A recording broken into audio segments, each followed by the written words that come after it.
Hello everyone, welcome to HTML genius course. आज की video में हम HTML tags, elements and attributes के बारे में जानेंगे। इस वीडियो को मैंने 4 पार्ट्स में डिवाइड किया है, जिसमें सबसे पहले तो हम जानेंगे कि HTML टैग होता क्या है। उसके बाद देखेंगे कि HTML एलिमेंट का बेसिक स्ट्रक्चर क्या होता है। उसके बाद HTML एट्रीब्यूट्स के बारे में जानेंगे और फिर लास्ट में हम डिस्कस करेंगे कि HTML टैग्स कितने टाइप के होते हैं। तो हमेशा की तरह सबसे पहला क्वेश्चन कि HTML टैग्स होते क्या हैं। HTML टैग्स वो कीवर्ड्स होते हैं जिनका यूज करके कोई भी वेब ब्राउजर ये डिसाइड करता है कि एक वेब पेज को कैसे फॉर्मेट करना है और कैसे डिस्प्ले करना है। सारे HTML टैग्स का बेसिक स्ट्रक्चर कुछ ऐसा होता है जिसमें सबसे पहले तो एक ओपनिंग टैग होता है और उस टैग का एक क्लोजिंग टैग होता है, और इसी ओपनिंग टैग को कभी कभी हम स्टार्टिंग टैग भी कहते हैं। और ये ओपनिंग टैग जिस भी नाम से स्टार्ट होता है उसी नाम से एंड होता है। बस इसको एंड करते टाइम हम साथ में एक स्लैश का यूज कर लेते हैं। और opening tag and closing tag के बीच में ही हमारा कंटेंट रहता है, जिसमें हमें अपनी वेबसाइट का कंटेंट लिखना होता है। और इन दो ब्रैकेट्स के बीच में जो होता है उसी को एलिमेंट नेम बोलते हैं, जो इस एग्जांपल में मैंने डिव लिया है।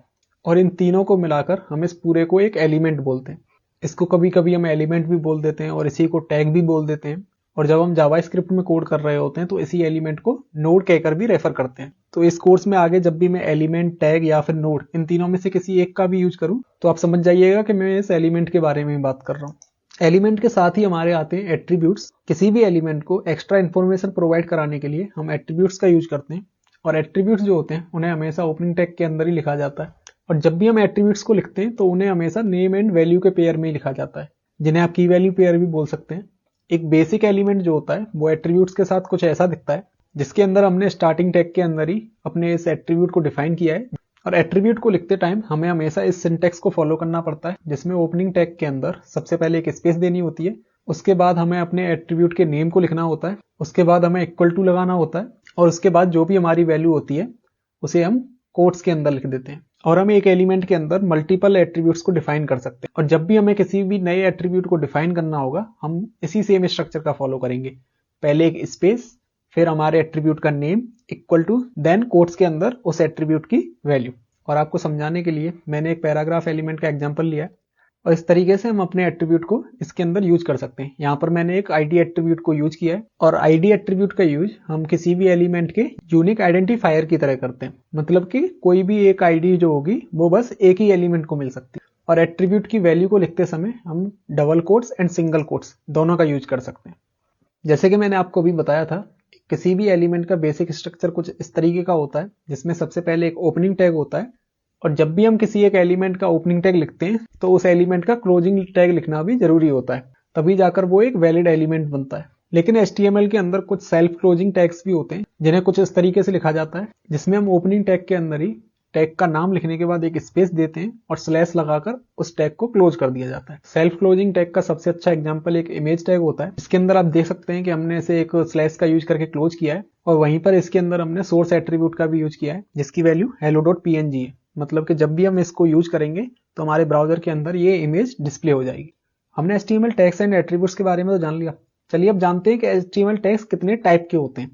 तो चलिए एक एक करके इन सभी टैग्स के बारे में ब्रीफ में डिस्कस करते हैं, और आगे आने वाली वीडियोज में हम इन सभी टैग्स के बारे में डिटेल में सीखेंगे कि कौन से टैग को कैसे यूज किया जाता है।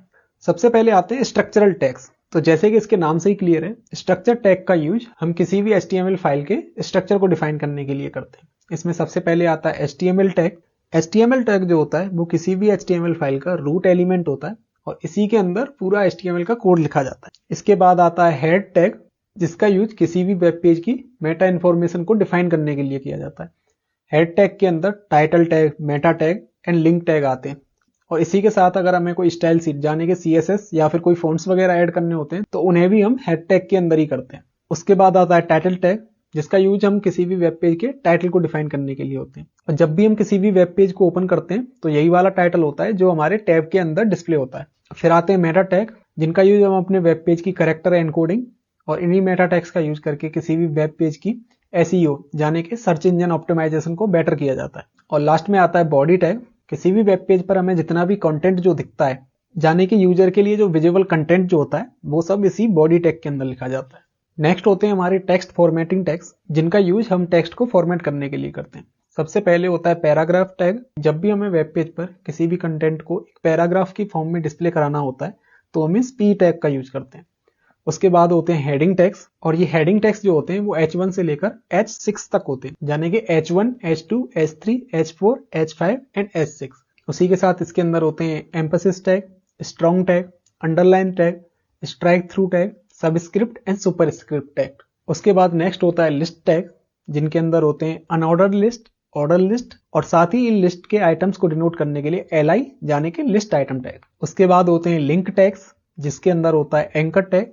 फिर होता है लिंक टैग, जिसका यूज हम किसी भी स्टाइल सीट या फिर आइकन वगैरह को ऐड करने के लिए करते हैं। फिर होता है नेविगेशन टैग, जिसका यूज हम किसी भी वेब पेज की नेविगेशन बार बनाने के लिए करते हैं। उसके बाद होते हैं मीडिया टैग्स, जिसके अंदर आते हैं image tag, audio tag and video tag. फिर होते हैं फॉर्म टैग्स। फॉर्म टैग्स का यूज हम किसी भी यूजर से इनपुट लेने के लिए करते हैं, जिसके अंदर आते हैं फॉर्म टैग, और यूजर से इनपुट लेने के लिए जो इनपुट बॉक्स होते हैं उनके लिए इनपुट टैग। फिर होता है टेक्स्ट एरिया एंड फॉर्म को सबमिट करने के लिए button tags, select tags and उन फॉर्म्स के नेम डिफाइन करने के लिए लेबल टैग।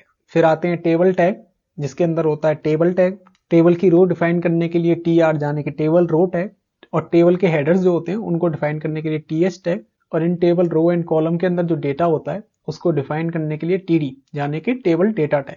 और फिर लास्ट में आते हैं सिमेंटिक टैग्स, और ये टैग्स जो होते हैं वो सबसे ज्यादा इंपॉर्टेंट होते हैं। इन टैग्स का यूज हम एक सिमेंटिकली करेक्ट साइट बनाने के लिए करते हैं। अगर हमारी साइट जो है सिमेंटिकली करेक्ट है तो उसका बेनिफिट हमें SEO एंड गूगल पर अपनी पेज को रैंक कराने में भी मिलता है।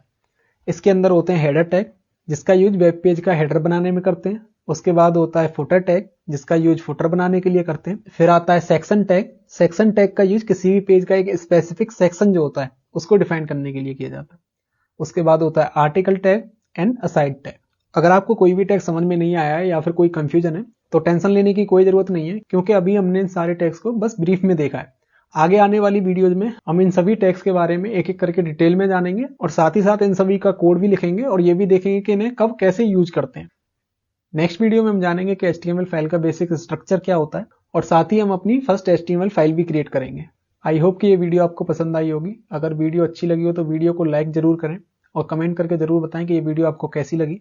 अगर वीडियो के किसी भी पार्ट में आपको कोई भी डाउट हो तो आप कमेंट करके पूछ सकते हैं, मैं वहां पे आपको क्लियर कर दूंगा। और चैनल को सब्सक्राइब करके बेल आइकन जरूर प्रेस कर दें, ताकि जैसे ही मैं इसकी अगली वीडियो अपलोड करूं तो आपको इसकी नोटिफिकेशन मिल जाए।